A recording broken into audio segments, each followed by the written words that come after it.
আমার পাগল হয়ে গেছে। বলছে এই কথাটা যদি জিনের না হবে, এই কথাটা যদি কবির না হবে, এই কথাটা যদি জ্যোতিষীর না হবে, তাহলে কথাটা আসলে কার? বিশ্বনবী তারপরে তেলাওয়াত করছেন, তানজিলুম মির রাব্বিল আলামিন।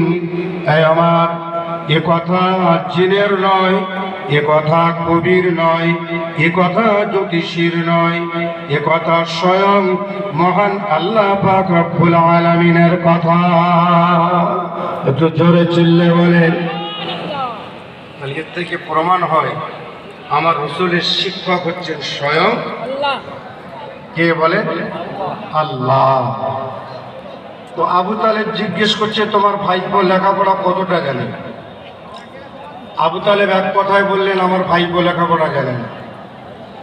খাদিজা বললেন, ভাইপো যদি লেখাপড়া না জানে তো তাকে আমি কি কাজ দিতে পারি?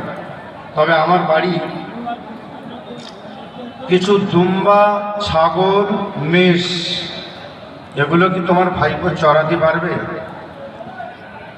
আবু তালেব, আমি সিরাত ইবনে হিশাম থেকে বলছি, পৃথিবীর বিখ্যাত ঐতিহাসিক গ্রন্থ সিরাত ইবনে হিশাম লিখেছে। তো তোমার ভাইপো কি গরু, ছাগল, দুম্বা, মেষ চড়াতে পারবে? আবু তালেব কথাটা শুনে মনটা খুব খারাপ হয়ে গেল। উনি যতই হোক ভাইপো, তো মনটা খুব খারাপ, মুখটা কালো। আমার রাসূল বললেন, চাচা আপনি চিন্তা করবেন না, আমি রাসূলুল্লাহ ওই দায়িত্বটা আমি আমার নিজের কাঁধেই তুলে নিচ্ছি। একটু জোরে বলেন সুবহানাল্লাহ।